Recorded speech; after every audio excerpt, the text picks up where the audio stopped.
pengalaman hidup berjalan bersama dengan Tuhan tuh banyak sekali ya. Jadi kalau tadi bukan banyak ya, banyak ya, banyak ya. Saya nggak suruh gini cuma satu aja gitu ya. Tadi butuh waktu aja gitu. Yang satu aja nggak usah banyak-banyak. Oke. Tuhan itu sebenarnya nggak masalah dengan memberkati kita berlimpah-limpah.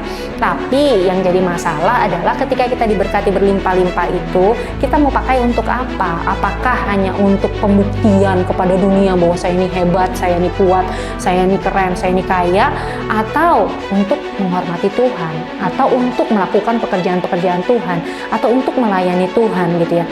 Dengan darahnya kita ditebus. Dan kalau pengen tahu betapa berharganya hidup kita itu setara dengan darah Yesus, setara dengan kehidupan Yesus. Jadi kita nggak perlu membuktikan kepada siapapun tentang apapun gitu ya. Kita nggak perlu pakai barang mewah baru kelihatan hebat. Kita nggak perlu pakai barang yang keren baru kita jadi berharga. Enggak. Dengan atau tanpa barang-barang yang melekat itu, kita berharga karena kita adalah biji matanya Tuhan. Kita berharga karena Yesus mau mati di atas kayu salib menebus dosa-dosa dan pelanggaran kita.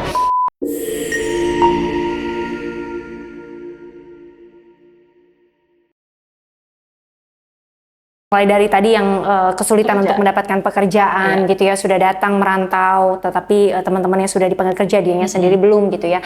Nah, terkait dengan kerjaan, Tuhan itu sebenarnya rindu untuk memakai setiap kita untuk menjadi berkat bagi banyak orang, untuk menjadi jawaban doa bagi banyak orang. Nah, ketika kita merasa bahwa sepertinya pintu-pintu pekerjaan ini sepertinya kok tertutup gitu ya buat kita. Nah, itu saatnya bagi kita untuk tidak hanya memandang ke satu hal saja. Kita cenderung berpikir bahwa rezeki itu harus dari tempat kerja gitu ya. Rezeki itu artinya saya harus dapat kerja sehingga saya bisa dapat gaji dan bisa diberkati gitu ya, dan menjadi berkat untuk orang lain. Padahal Tuhan itu bisa memberkati kita dengan caranya yang ajaib gitu ya. Nah, bagian kita adalah kita usaha boleh gitu ya, kita usaha cari kerja boleh gitu ya. Nah, tapi sambil kita menunggu untuk mencari kerja, jangan lupa untuk meningkatkan kapasitas juga gitu. Jangan lupa untuk perkaya diri kita juga gitu, supaya kita juga punya added value gitu ya. Jadi kalau mungkin kita lulusan SMA misalnya, kita coba tanya deh sama diri kita, bagaimana kemampuan komputer kita, bagaimana kemampuan bahasa Inggris kita, bagaimana kemampuan negosiasi kita, bagaimana kemampuan marketing kita, bagaimana kemampuan kita terhadap sosial media misalnya, karena sekarang segala sesuatunya itu berkait dengan sosial media. Kalau kita menguasai sosial media, kita juga bisa menguasai banyak hal gitu ya. Ada banyak soft skill. Bagaimana dengan leadership kita misalnya gitu ya. Bagaimana sikap kita ketika kita menghadapi masalah. Ada begitu banyak soft skill yang sebenarnya kita bisa tingkatkan, yang kita bisa pelajari, yang kita bisa gain di masa-masa penantian itu gitu ya. Jadi kita nggak perlu duduk diem, komplain, mengeluhkan nasib, apalagi punya mental korban gitu ya. Punya mental kayaknya aku paling kasihan, kayaknya aku yang paling malang, kayaknya aku yang paling menyedihkan dan lain-lain. Stop itu semua gitu ya.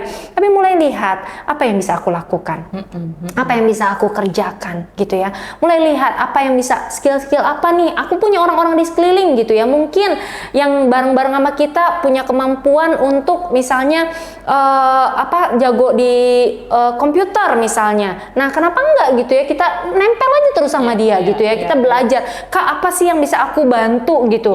Mungkin mulai dari membantu dulu. Dari membantu kan tanpa kita sadari ternyata skill komputer kita yang tadinya sedikit jadi tambah meningkat gitu ya. Demikian juga halnya dengan bahasa. Sekarang ada Duolingo, ada aplikasi-aplikasi yang bisa didapatkan secara free gitu ya, tidak berbayar, tapi bisa meningkatkan kapasitas kita, bisa meningkatkan skill kita gitu. Nah, hal-hal seperti gitu bisa banget gitu ya kita explore, bisa banget kita belajar gitu ya. Gimana dengan kemampuan untuk communication skill gitu ya, keberanian untuk berkomunikasi di depan umum. Nah, hal-hal seperti ini kan kita bisa gain gitu loh di sekeliling kita dengan bergabung dengan organisasi. Bagaimana kemampuan kita untuk memimpin itu di organisasi dapat banget sebenarnya, dan itu bisa kita dapatkan sekali lagi tanpa harus bayar gitu. Tapi kita mau spend waktu. Nah, ketika kita mau nih menceburkan diri atau memberi diri gitu ya untuk mengalami upgrade dari sisi soft skill kita, maka kita akan keluar dari sana atau kita tidak membiarkan waktu berjalan begitu saja, tetapi kita bisa gain know-how, gain knowledge, gain skill yang baru, dan akhirnya kita keluar dengan orang yang kualitasnya berbeda dengan sebelumnya gitu. Jadi lulusan atau ijazah SMA saja itu nggak cukup, atau ijazah kuliah lah misalnya S1, S2, S3, kalau tanpa dibarengin dengan soft skill itu juga nggak akan cukup gitu loh. Nah makanya banyak soft skill yang lain yang kita bisa perkaya diri kita ketika kita mau ikut ambil bagian dalam organisasi misalnya, atau mau ikut ambil bagian dalam menolong orang-orang yang ada di sekeliling kita sehingga kita bisa mengupgrade diri kita. Nah, itu tadi kedua, Kak. Terkait pekerjaan. Boros, nah, sekarang yang kedua terjebak pinjol gitu ya. Nah, terjebak pinjol ini sebenarnya ada banyak penyebabnya. Salah satu penyebabnya itu bisa jadi karena salah mengenal diri. Jadi ketika dia memiliki pengenalan diri yang salah, dia mulai berpikir dia itu orang yang nggak berarti, dia itu bukan siapa-siapa, dia takut direndahkan, dan dia baru merasa bahwa dia berharga ketika dia punya uang, ketika dia pakai pakaian yang bagus, ketika dia pakai barang-barang yang bagus, pakai barang-barang yang bagus, punya gadget yang bagus misalnya, atau naik kendaraan yang bagus gitu. Dan akhirnya karena salah mengenal diri itu banyak orang yang terjebak dalam pinjol dan juga judol. Karena pengen instan, pengen kaya secara instan gitu. Tuhan itu Tuhan itu sebenarnya nggak masalah dengan memberkati kita berlimpah-limpah. Tapi yang jadi masalah adalah ketika kita diberkati berlimpah-limpah itu, kita mau pakai untuk apa? Apakah hanya untuk pembuktian kepada dunia bahwa saya ini hebat, saya ini kuat, saya ini keren, saya ini kaya, atau untuk menghormati Tuhan, atau untuk melakukan pekerjaan Tuhan, atau untuk melayani Tuhan gitu ya. Nah, yang paling penting adalah kita mengerti tujuan hidup dong ya gitu. Kita mengenal diri kita dengan benar, bahwa kita berharga bukan karena apa yang kita pakai. Kita berharga karena apa kata Tuhan gitu ya. Kita berharga karena Yesus sudah menebus kita dari lumpur dosa, bukan dengan perak, bukan dengan emas, tetapi dengan barang yang tidak fana, yaitu dengan darah yang mahal gitu ya. Dengan darahnya kita ditebus. Dan kalau pengen tahu betapa berharganya hidup kita itu setara dengan darah Yesus, setara dengan kehidupan Yesus. Jadi kita nggak perlu membuktikan kepada siapapun tentang apapun gitu ya. Kita nggak perlu pakai barang mewah baru kelihatan hebat. Kita nggak perlu pakai barang yang keren baru kita jadi berharga. Enggak. Dengan atau tanpa barang-barang yang melekat itu, kita berharga karena kita adalah biji matanya Tuhan. Betul. Kita berharga karena Yesus mau mati di atas kayu salib menebus dosa-dosa dan pelanggaran kita. Kita berharga karena kita adalah pribadi yang diperkenan oleh Tuhan. Nah, jadi kita belajar ya untuk melihat diri kita dengan benar, sehingga kita nggak perlu terjebak dengan pembuktian diri seperti gitu. Nah, kalau udah terlanjur gimana nih? Udah terlanjur terjebak dalam judol atau dalam pinjol gitu ya. Ya mulai belajar untuk memutus hal itu, dan ya memang kalau yang namanya kewajiban harus diberesin. Betul. Gitu ya. Mulai bekerja dengan cara yang benar dan mulai bayar itu hutang-hutangnya, tapi ya memang harus di-stop gitu. Dan mulailah kehidupan yang baru bersama dengan Tuhan. Jangan boros, jangan menggunakan uang karena hanya butuh validasi. Benar. Jadi belajarlah untuk mulai hidup dengan secukupnya gitu. Kasus yang ketiga Kak, mengenai tadi yang dia sakit, udah lama, udah berobat ke sana ke sini, udah berapa tahun tapi nggak sembuh-sembuh.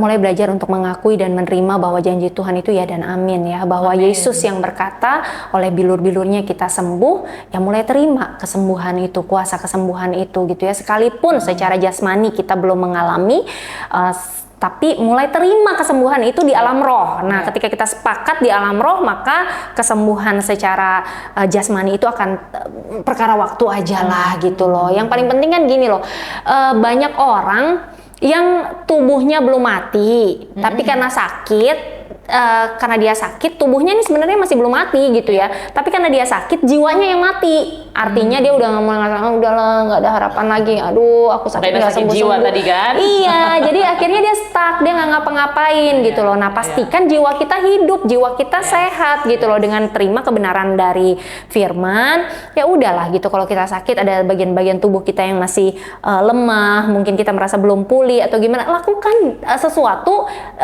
seturut dengan kekuatan, anugerah kekuatan yang Tuhan masih berikan gitu. Apa sih yang bisa kita lakukan? Ya udah, kalau kita udah terbaring sakit misalnya, kita nggak bisa ngapa-ngapain lagi, kita masih bisa lakukan hal yang mulia loh, yaitu apa? Kita masih bisa pakai nih handphone, telepon deh orang-orang yang sakit, doakan kesembuhan untuk orang-orang sakit. Kenapa enggak? Daripada kita mengasihani diri sendiri, terlalu sibuk untuk self-consume, dikonsum oleh diri sendiri atau dikonsum oleh keadaan gitu ya. Kenapa enggak kita ambil satu langkah, Tuhan aku terima kesembuhan yang daripada Tuhan, sekalipun faktanya kita belum sembuh. Aku terima kesembuhan yang daripada Tuhan dan aku mau melangkah dalam panggilan Tuhan. Mulai cari deh orang-orang di sekeliling kita punya WhatsApp gitu ya, kita semua ya, kita coba lihat siapa nih orang-orang yang bisa kita doakan, kita mulai perkatakan perkataan-perkataan yang membangkitkan, kita mulai bagikan kebenaran firman Tuhan kepada orang-orang yang kita bisa kirimin gitu ya, bilang Tuhan mengasihi mereka, aku memikirkan kamu dan aku berdoa buat kamu. Kita bisa jadi berkat loh dalam kondisi apapun sebenarnya gitu. Cuman perkaranya kita mau pakai nggak waktu-waktu ini gitu. Ada satu ketika seorang divonis kanker, dibilang sama dokter umurnya tinggal 6 bulan lagi gitu ya. Nah dari sana dia sedih kan, cuman karena dia tahu dia umurnya udah nggak lama lagi, dia pikir ya udahlah aku mau manfaatin Tuhan waktu-waktu sisa dalam hidupku untuk jadi berkat nih buat orang lain gitu ya. Jadi dia percaya aja, ya udah kalaupun Tuhan tidak mau sembuhkan nggak apa-apa, tapi aku mau pakai sisa waktu yang aku miliki ini untuk melayani gitu ya, untuk melayani Tuhan, untuk melayani sesama.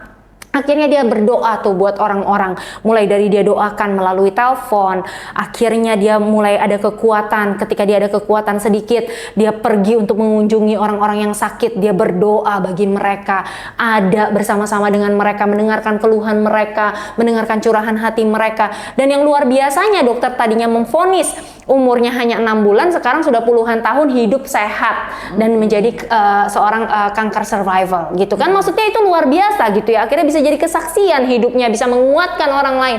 Dan banyak sekali hal-hal yang luar biasa yang bisa kita lakukan bahkan di tengah-tengah masalah kita gitu. Jadi ketika ada masalah, jangan biarkan masalah itu menghancurkan kehidupan kita, tapi pakai kesempatan, pakai masalah itu untuk kita bisa terbang tinggi bagi Raja Wali, menari di tengah-tengah badai. Karena memang gak ada yang mustahil bagi Tuhan. Amin. Karena pengalaman hidup aku pribadi, mamaku sendiri adalah seorang cancer survivor yang 18 tahun lah totally ya. Sekarang puji Tuhan masih bisa merepet, masih bisa ngobrol, masih bisa sehat gitu ya. Jadi nggak ada yang mustahil sama Tuhan. Nah kebetulan nih Kak Dita, di TikTok kita yang kita lagi TikTok ada Devi Lestarina yang nyaksikan, dan beliau minta didoakan untuk orang tuanya yang sedang sakit. Nah masalah yang dihadapinya kadang-kadang membuat dia terkadang lupa akan kebaikan Tuhan, kata. Jadi Devi mungkin minta didoakan. Baik, terima kasih Devi. Kita kangen banget sama Devi sebenarnya ya. Devi ini juga keluarga New Life yang saat ini jauh ya, lagi jauh. Tapi walaupun secara fisik jauh, tapi didekati hati dan kita selalu membawa Devi dalam doa-doa kita. Mari kita sama-sama bersama dengan sahabat curhat, kita sama-sama berdoa untuk Devi. Tuhan, kami bersyukur untuk anakmu yang sangat Engkau kasihi, anakmu yang cantik, anakmu yang hatinya mulia Tuhan, anakmu yang selalu mengandalkan Tuhan Yesus. Terima kasih kalau dia menyaksikan siaran ini pada hari ini, itu bukan secara kebetulan, tapi karena ada rencana Tuhan yang indah di dalam kehidupannya. Dan pada siang hari ini Tuhan, Engkau Bapa yang melihat apa yang menjadi imannya, Engkau Bapa yang mengerti apa yang menjadi pergumulannya, apa yang menjadi doa, menjadi harapannya. Dan kami percaya Tuhan, di dalam nama Tuhan Yesus Kristus, Mama Devi, orang tua Devi terkasih, Papa Devi, Engkau berikan kesehatan yang sempurna, Engkau berikan kesembuhan untuk papanya Tuhan, di dalam nama Tuhan Yesus Kristus. Engkau yang memberikan umur yang panjang, kesehatan yang sempurna, sukacita dan damai sejahtera yang melampaui segala akal, yang senantiasa memenuhi kehidupan keluarga Devi Tuhan. Dan biarlah Tuhan yang senantiasa mengingatkan betapa Tuhan mengasihi beliau, Tuhan mengasihi keluarga beliau, kehidupan keluarga beliau aman di tangan Tuhan Yesus, dan ada peristiwa-peristiwa dan perkara-perkara yang besar yang Tuhan rindu, Tuhan ingin lakukan di dalam kehidupan keluarga Devi Tuhan. Terima kasih Bapak, kami mau menyerahkan kehidupan Devi dan keluarga ke dalam tangan Tuhan.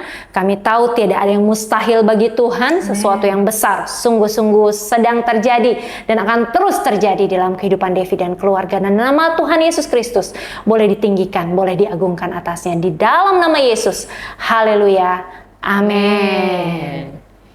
Ya, terima kasih Devi yang sudah menyaksikan TikTok kita, dan iya, kita ingin kembali juga untuk sahabat curhat. Jadi kalau sekarang ini kita mungkin masih random, maksudnya kayak waktunya masih tentatif ya, gitu. Jadi waktunya belum fix gitu ya. Jadi setiap kali kita lagi curhat, kita ada live TikTok. Nah, jadi jangan lupa juga untuk mengikuti semua media sosial kita di Instagram kita dan juga di TikTok kita dengan nama New Life in Grace, ada di sini nanti kita cantumkan. Jangan lupa follow, dan kalau misalnya ada post-post jangan lupa juga di like dan juga di share ya.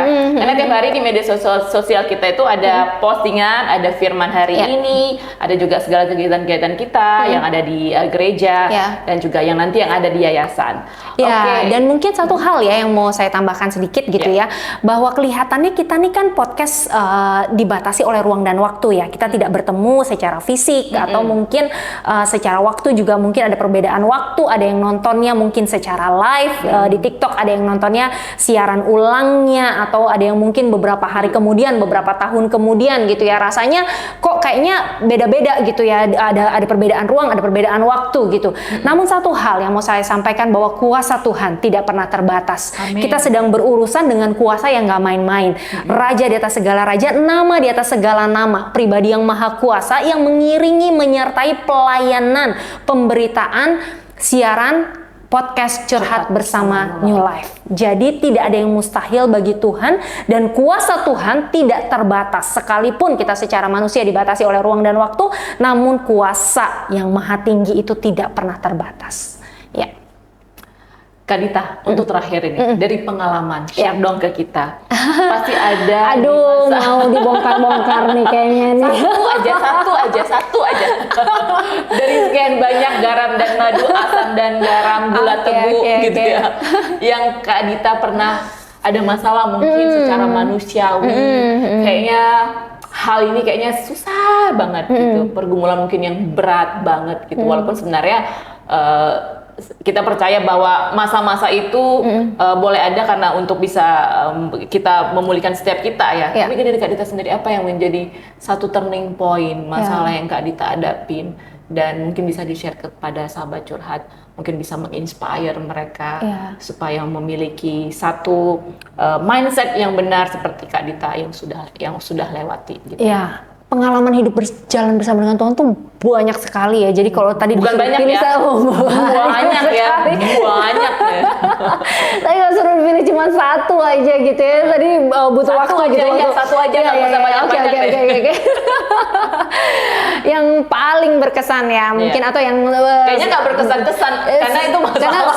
Dan semuanya berkesan. Sebenarnya semuanya punya kesan tersendiri ya. Cuman mungkin ini yang terlintas gitu ya. Dan saya yakin ini Tuhan rindu pengen pakai kesaksian ini untuk menjadi berkat ya untuk sahabat curhat.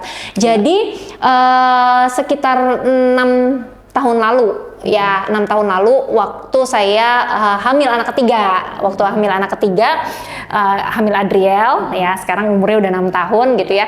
Nah, pada saat itu saya kepleset, muntahan sendiri gitu ya, nggak elegan banget gitu, jatuh terpelanting, dan karena bobot saya naik 20 kilo saja waktu itu karena saya jatuhnya terpelanting, tangan ini nih ke badan kebanting, tangan sebelah kiri itu tertimpa badan saya gitu ya, dalam kecepatan yang tinggi ya karena jatuh gitu, dan akhirnya tangan ini patah.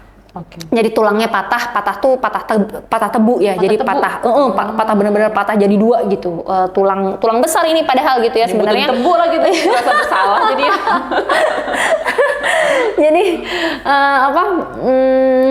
patah gitulah gitu. Jadi aduh, saya tenteng gitu tangan waktu ke rumah sakit gitu ya. Kelihatannya saya tegar gitu sampai di rumah sakit saya masih bisa bawa tangan ini, dan ketika di ronsen, oh iya Bu, ternyata ini patah nih tangan gitu ya. Patah jadi 2 gini, saya lihat hasil ronsennya, hah kok jadi begini bentuknya gitu ya. Jadi benar-benar patah tuh benar-benar ini tulang yang tadinya nyambung jadi begini gitu loh. Jadi 2 jadi 2 gini, 2 bagian. Nah, terus kondisi itu lagi hamil, umurnya 9 bulan kurang 10 hari. Kalau melahirkan kan 9 bulan 10 hari ya, jadi kurang lebih 20 hari sebelum saya melahirkan gitu.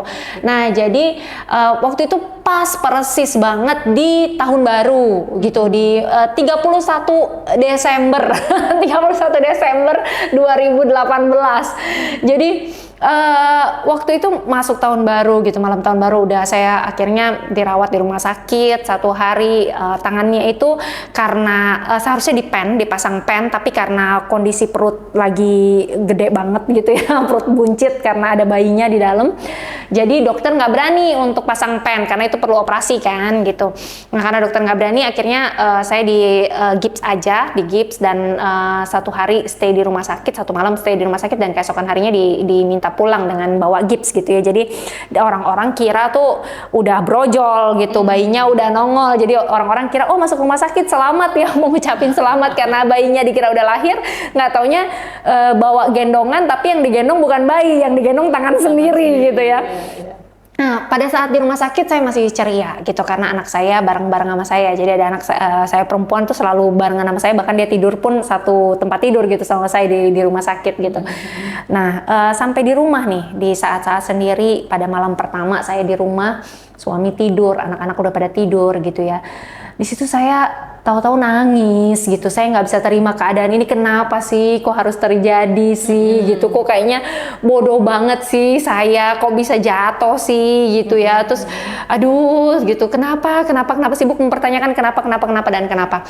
Tapi akhirnya ada satu hal yang Tuhan saya dengar gitu ya. Tuhan berkata, peristiwa ini terjadi supaya kuasaku dinyatakan gitu. Dan di situ saya masih belum mengerti, tapi udah agak tenang gitu. Maksudnya saya udah agak tenang. Yang tadinya saya menangis gitu, saya sibuk mempertanyakan kenapa, saya komplain, saya protes, saya sibuk menyalahkan diri sendiri. Tapi kemudian ketika mendengar suara bahwa supaya kuasa Tuhan dinyatakan, saya agak sedikit tenang gitu ya, dan bisa tidur malam itu. Dan seiring berjalannya waktu, dokter bilang ya udah Bu, ini aja ibu nanti operasi, jadi untuk bisa melahirkan bayi ini ibu operasi, dan di saat yang bersamaan kita akan pasang pen gitu ya. Tetapi yang saya dapat nggak seperti gitu ya. Saya dapat tuh saya pengen sekali ngelahirin normal karena anak kedua saya juga kan lahirnya normal, dan saya merasa melahirkan normal itu cepat sekali sembuh. Tetapi bagaimana saya bisa melahirkan normal kalau saya bawa tangan sendiri aja nih kesakitan gitu ya. Sampai dokter yang periksa kondisi saya tuh sempat bilang gini, tuh ibu lihat lah ya, ibu bawa diri sendiri aja nggak kuat. Saya mau tiduran, saya ingat saya nggak bisa. Jadi saya saking nggak bisa tidur tuh, saya tidur tuh harus dalam kondisi duduk karena kalau tidur tuh sakit sekali gitu ya. Jadi ibu mau bawa diri sendiri aja nggak kuat, gimana ibu mau ngelahirin normal itu perlu kekuatan loh Bu gitu ya. Tapi oke, saya simpan gitu ya. Saya sampai akhirnya berusaha browsing dokter, sampai ke 5 dokter saya cari siapa dokter yang berani untuk menangani persalinan secara normal dengan kondisi saya bawa tangan 1 di gips gitu ya. 5 dokter saya jumpai, 4 diantaranya berkata sebaiknya ibu sesar karena kondisi tidak memungkinkan. Udahlah, toh sama aja, mau sesar mau normal sama aja. 1 hari sebelum saya melahirkan, ketemu sama 1 dokter perempuan, dokternya lemah lembut, dokternya baik banget, dokternya bilang, Bu, kalau ibu mau coba normal, coba aja nggak apa-apa, tapi pastikan ibu daftar BPJS supaya apabila nantinya ibu tidak mampu melahirkan normal, toh ibu di cover juga oleh BPJS gitu ya. Oh, seneng lah kita gitu ya. Nah, di saat-saat itu memang Tuhan banyak sekali berbicara gitu ya. Tuhan banyak sekali berbicara, Tuhan berkata gini, bahwa aku ini adalah adalah hamba, maka terjadilah padaku seturut dengan perkataan Tuhan. Jadi dalam hidup kita ini penting untuk menyadari bahwa kita ini bukan tuan atas segala sesuatunya. Kita ini hamba gitu. Kalau Tuhan suruh kita lakukan A, ya nurut aja lakukan A gitu ya. Walaupun itu secara manusia bilang mustahil, manusia bilang nggak mungkin, manusia bilang kayaknya susah gitu ya, tetapi belajarlah untuk nurut apa yang menjadi kata Tuhan gitu ya. Jadi Tuhan bilang kita nih hamba gitu ya. Jadi di situ saya Lukas 1 ayat 35 kalau nggak salah saya ya. Jadi seperti yang Maria katakan, sebab aku ini adalah hamba, waktu Maria didatengin oleh Roh Kudus, waktu dia dikasih tahu bahwa dia akan mengandung Mesias gitu ya. Nah, itulah jawaban Maria. Sesungguhnya aku ini adalah hamba, maka terjadilah padaku seturut dengan perkataanmu. Jadi yuk mari kita sama-sama menyadari bahwa kita nih hambanya Tuhan.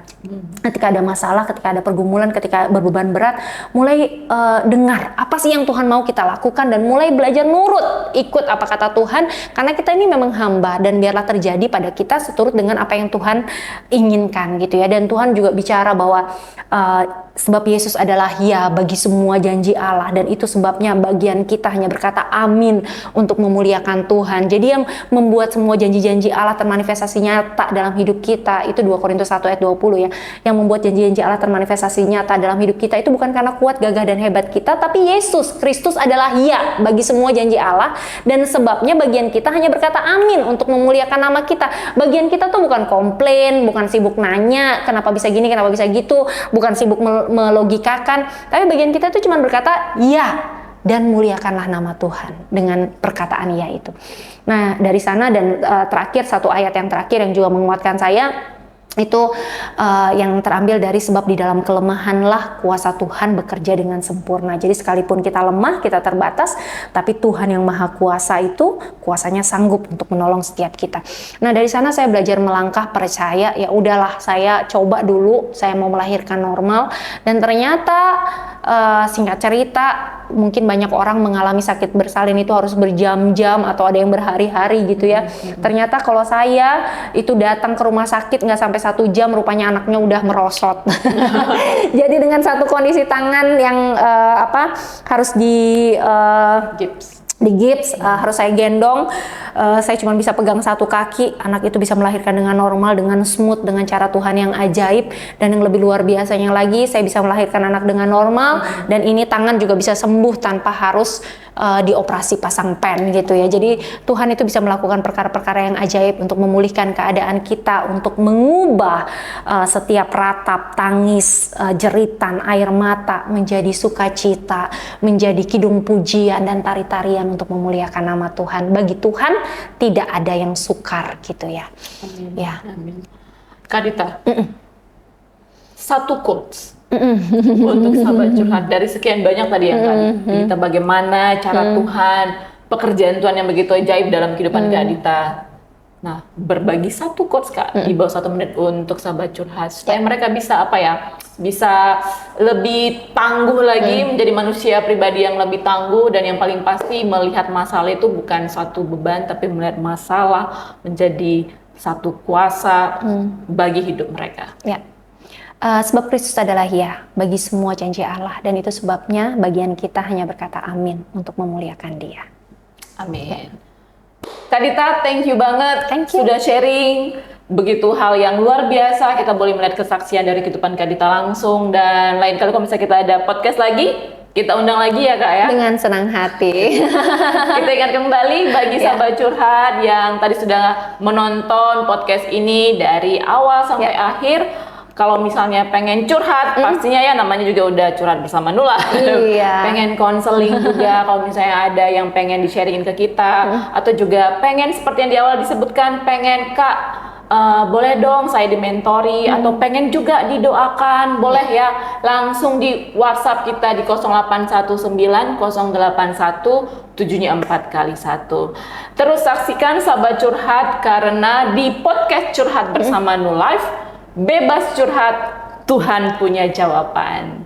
Ketemu kembali di episode berikutnya di minggu depan, di setiap hari Kamis jam 7 malam, hanya di channel YouTube New Life Batam. New Life.